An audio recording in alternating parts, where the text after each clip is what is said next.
Welcome back here to Mighty Mac on YouTube. Once again, if you guys like the coverage that we provide here, be sure to subscribe to the channel so you don't miss any of the upcoming content. We just did a 4-hour live stream yesterday. Got a chance to talk to a lot of cool drivers ahead of the season, and we just wrapped up day one of the new year. A whole lot of stories to look forward to, so if you want to keep up with everything going on, be sure to subscribe today so you don't miss any of the upcoming content. Without further ado, let's get into the video.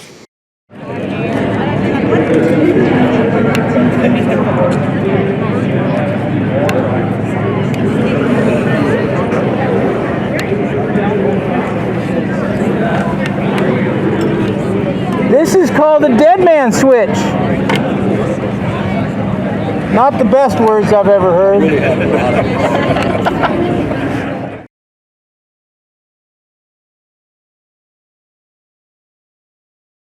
I don't know who we need to talk to or what we need to do to get this done, but we need more night sessions in drag racing, especially on elimination day.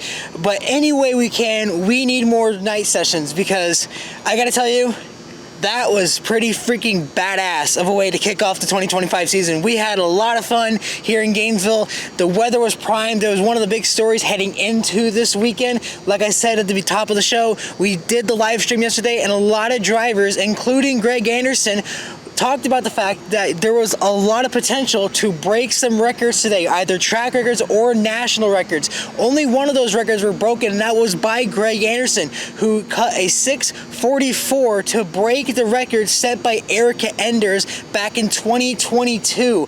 Not only that, the rest of his KB teammates were only less than 2 thousandths off of that record. The entire top 5 was 1 through 4 KB Titan powered engines, and they pretty much dominated the top half of the field. Other stories have played out.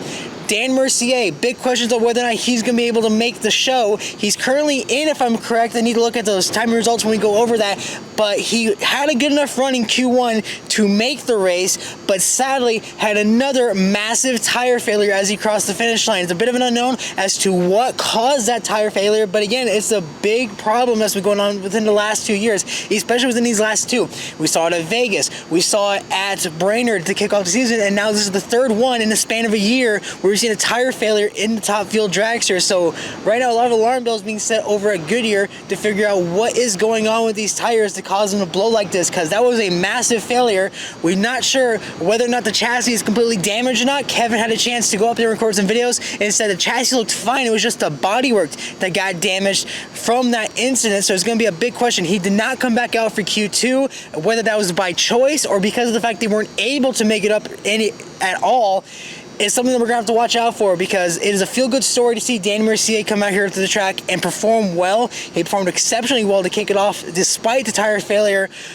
But as of right now, there might be an open spot for one of the guys who are not in the show right now to bump their way in. In terms of the funny car class, the big story was what happened in Q1 with Bobby Bodie, a very scary incident up at the top end of the racetrack, as while Paulie was getting ready to turn off the racetrack, he was blindsided by a faster moving Bobby Bodie who narrowly avoided wedging it between him and the wall. The story came out that Bobby Bodie's brakes failed. He had no brakes whatsoever, so came flying up the inside and narrowly avoided Paulie. Paulie obviously very frustrated with that. Another story to follow as well is the story of Austin Prock in Funny Car. During Q1, he went down the racetrack and right as he reached the top end, had a catastrophic rear end failure. Luckily, it was not at the very front of the racetrack where the starting line is. It happened all the way up at the top end, but you saw the entire rear end fall apart, the rear end housing just break apart, and the gears come flying out in chunks. They brought that car back. What Kevin saw back there was that both sides of the rear end had cracked completely open. They had to completely rebuild that. Austin Prock led the charge to help rebuild that. They brought the car back up for Q2, but was unable to get off the starting line and have a quick run. He currently sits right now, I believe, on the bump spot, if not 15th, heading into Saturday afternoon. Pro Stock Motorcycle naturally continues to get faster and faster. Not only that, the competition begins to narrowly get tighter. We saw NHRA end the day #1 qualifier. Matt Smith not that far behind. He actually ended Q1 on the #1 spot, but got bumped in Q2. Angie Smith not that far behind in third. Ryan Ayler had a really good run in Q2, and Chase Van Sant not that far behind as well. And Richard Gadsden continues to grow as a rider and get himself up there with the top of the class. So there's going to be a lot of storylines to look forward to tomorrow tomorrow and Sunday, God willing, if we're able to get the race in. But man, there's going to be a lot to talk about. So without further ado, let's look at your day one qualifying results. In Pro Stock Motorcycle, Gage Hare ends the day number one qualifier with a 6.67 with a 0. Matt Smith not that far behind with a 67 with a 9. Angie Smith finishes third with a 6.709. Richard Gadsden back there in fourth with a 6.72 with a 7. Mark Ingerson rounds out fifth with a 6.77 with a 3. Jonathan Evaristo back in sixth. Chase Van Sant holds on to the seventh spot, and running at the top half is John Hall. Back in ninth, Ryan Ayler with a good run to kick off the season with a 6.79 with an 8. Kelly Collins rounds out 10th. Ron Torno, something we just found out today, will be his last season on a Pro Stock motorcycle. He's calling it quits at the end of 2025, rounds out 11th. Chris Bostick back in 12th. Brandon Linton making his debut on a Pro Stock motorcycle ends the day 13th with a 6.89 with a 5. Braden Davis, another debut, finishes in 14th with a 6.92. Lance Bonham rounds out 15th, and Gino Scali, bringing out the bike that he won the 2003 Pro Stock Motorcycle World Championship, rounds out on the bump spot with a 7.11 with a 6 to finish off 16th. Steve Johnson sits back in 17th with a 7.24 with a 3, and Wesley Wells, who struggled throughout testing, is currently the last bike on the property. A 7.41 with a 7 sees him in 18th heading into Saturday. In Pro Stock, Greg Anderson said to me yesterday that the national record could fall today. Little did we know, he called it a shot. He was the one to do it. A 6.44 with a 3 resets the national record set by Eric Enders with a 6.50. He rounds out in the number one spot. Dallas Glenn not that far behind, a 6.46. Derek Kramer in third. His return to Pro Stock after a struggling 2024 comes back in 2025. Guns blazing around a third. Eric Latino, a 6.46 with a 7, rounds out fourth to complete the KB Titan top 4. Greg Stanfield making his return to Pro Stock, rounds out fifth. Troy Coughlin Jr. in 6th. Matt Harford, a strong result in Q1, saw him at the top. He falls back to 7th. And Derek Reese, with a good start to the season, rounds out 8th. Eric Enders finishes off 9th. Mason McGahey 10th. Aaron Stainfield 11th. Jeg Coughlin Jr. 12th. Kenny Delco, in what is probably one of the most beautiful Pro Stock cars on the property, rounds out 13th. Brandon Miller, a career best run in his Dodge Dart with a 6.57 with a 7, rounds out 14th. Corey Reed 15th. Chris McGay 16th. As for the cars not in the show, you're going to find Shane Tucker, Cody Coughlin, and Brandon Foster, who did not make a Q2 run because of a promise he made to his daughter, flew back to Oklahoma for a daddy-daughter dance. He'll be back on the property Saturday morning. In a funny car, Fast Jack Beckman in his return to a full-time competition behind the wheel of the John Force Racing Peak Chevrolet Funny Car Camaro, rounds out number one with a 3.83 with a 2. Bob Taska the third in second. Ron Capps finishes third. Paul Lee fourth. Daniel Wilkerson with an impressive run in qualifying so far, 3.90 with a 1, sees him seated in fifth. Bobby Bodie, despite the struggles he had in Q1, still holds on to 6th with a 3.92 with a 5. Alex DeJoria back in 7th. Cruz Pedregon currently holding on to a top half qualifying result. Right behind him is Matt Hagen with a 95 with a 3. Terry Haddock, a good strong start right now, was unable to break it into the 3-second barrier, but currently holds on with a 4.017, hold on to 10th. J.R. Todd back in 11th. Buddy Hull came painstakingly close to getting that 3-second run that he had taken from him back at Pomona at the end of the season. He currently sits 12th with a 4.053. Chad Green in 13th. John Smith 14th. Austin Prock, despite the rear end housing failure, finishes off at 15th, and Blake Alexander currently on the bump spot with a 4.26 with a 0. He also did not make a Q2 attempt. As for the two cars not in the show, you're going to find Dave Richards, who surprisingly has a Toyota Super Body sitting outside of his pits today, despite the fact he's on a Ford Mustang body on the racetrack. And then Spencer Hyde making his debut with Jim Head Racing, rounds out 18th with an 8.74 with a 2, was unable to have a good run in Q number 2, had something go past the blocks, run disqualified. He currently sits last on the timing sheets. In Top Fuel, Antron Brown, your 4th-time defending Top Fuel World Champion, rounds out number 1 qualifier. He ties Trip Tatum with a 3.60 with a 5, but because of mile an hour, he takes over the top spot. Sean Langdon and Doug Coletta also tied with their Q1 runs of a 3.69. They round out 3rd and 4th. Steve Torrance ends the day in 5th. Brittany Force, who had an incredible run in testing, became the second person ever to run 300 mile an hour to the 8th, finishes 6th. Sean Reed rounds out in 7th, and Clay Milliken rounds out the top half. Josh Hart, a strong start to his qualifying campaign here in Gainesville, rounds out 9th with a 375 with a 5. Jasmine Salinas, who had a struggling run in Q1, comes back in Q2 and finishes off 10th. Tony Stewart, 2 clean runs thrown out today here in Gainesville, rounds out 11th. Doug Foley in 12th. Ida Zetterstrom back in 13th. Justin Ashley with a struggling 14th. Dan Mercier with the big question of whether or not he's going to be able to compete on Sunday, rounds out 15th. And Krista Baldwin holds on to the final spot in 16th, with Scott Farley being the one car not yet in the show.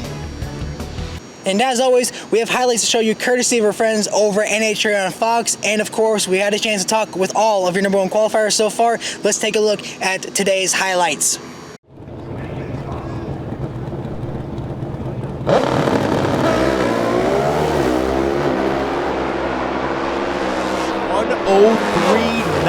Herrera goes 667.0 at 202.97. They're clean through the gear changes.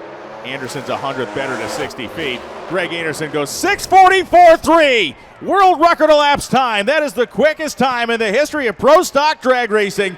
Out of the park, over the fence, that is as good as it gets. The quickest run in pro stock history. The guy brings a hammer to the Gatornationals and crushes the world record. Greg Anderson, by 7/1000ths of a second, throws down the quickest run we've ever seen.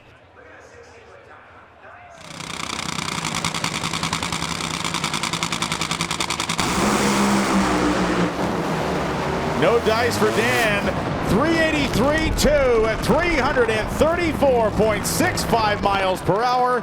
Jack Beckman rips his way like a rip saw into the Florida night into the number 1 qualifying position.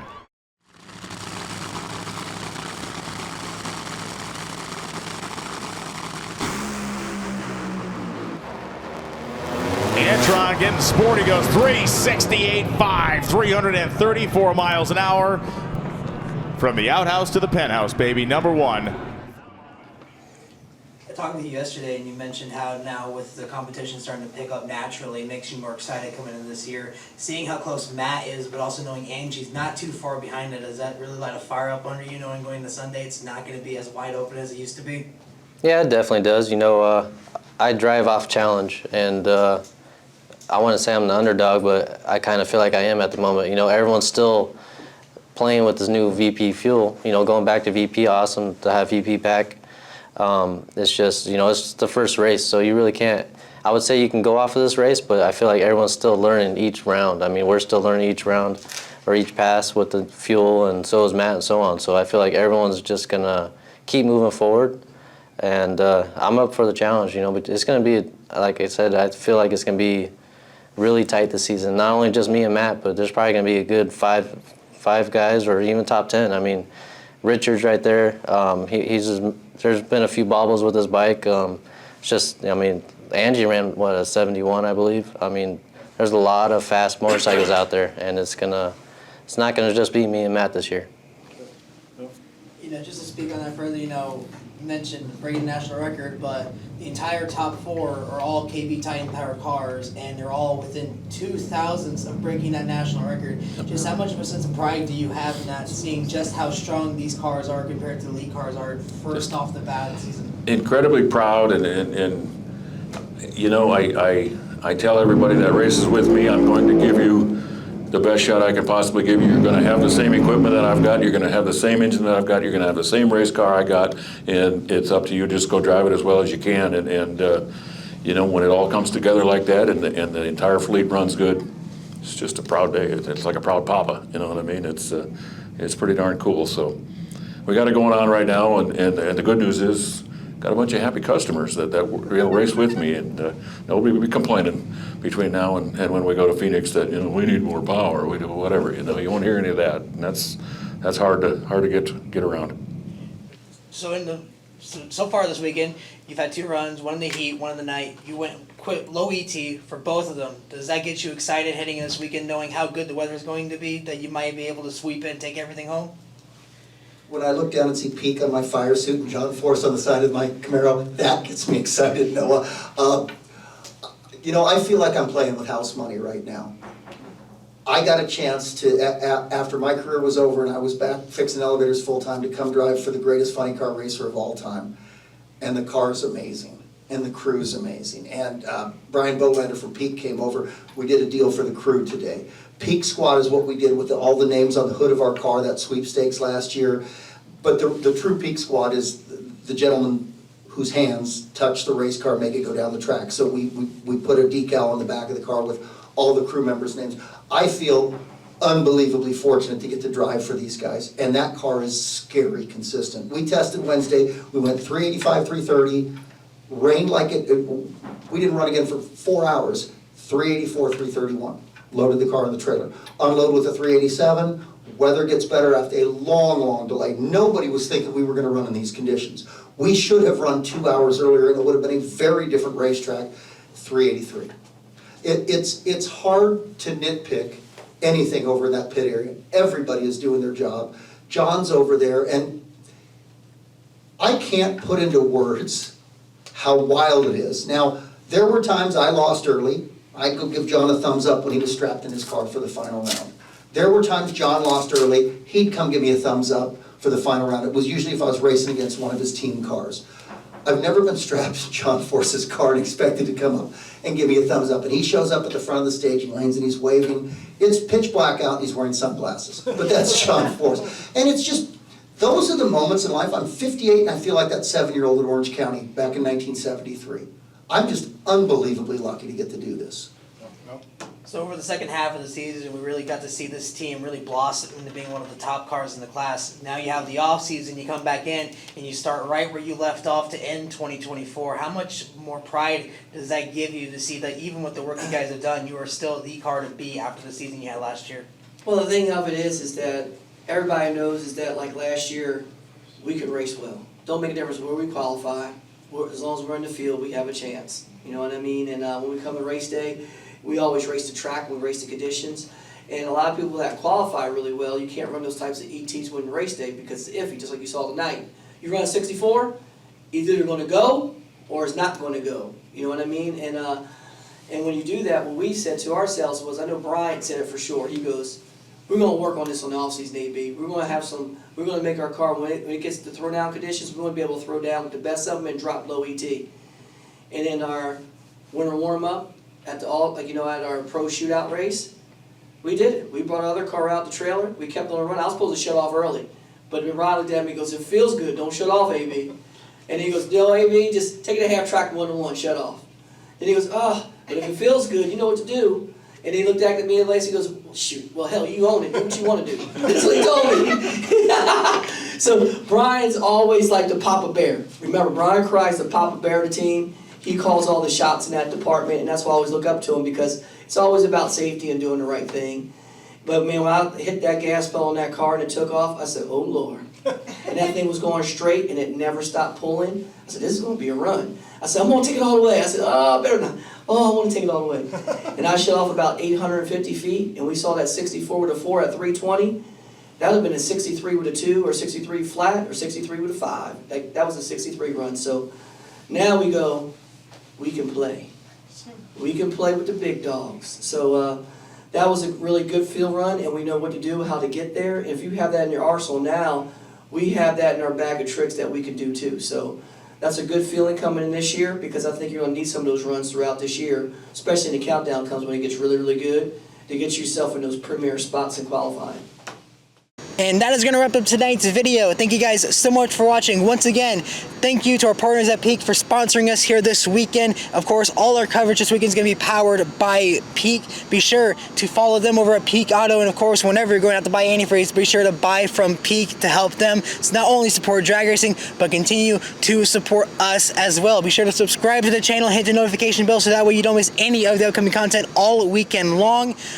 Also, be sure to comment down below on what you think of tonight's qualifying results and who you think might have a chance to win in Gainesville if we are able to race on Sunday. Also, be sure follow us on all our social media pages down below. Mighty Mac on 3 on Facebook, Twitter, Instagram, and TikTok. We're going to have updates all day long from here at the track. And until Saturday night, this is Mighty Mac. We'll see you next time.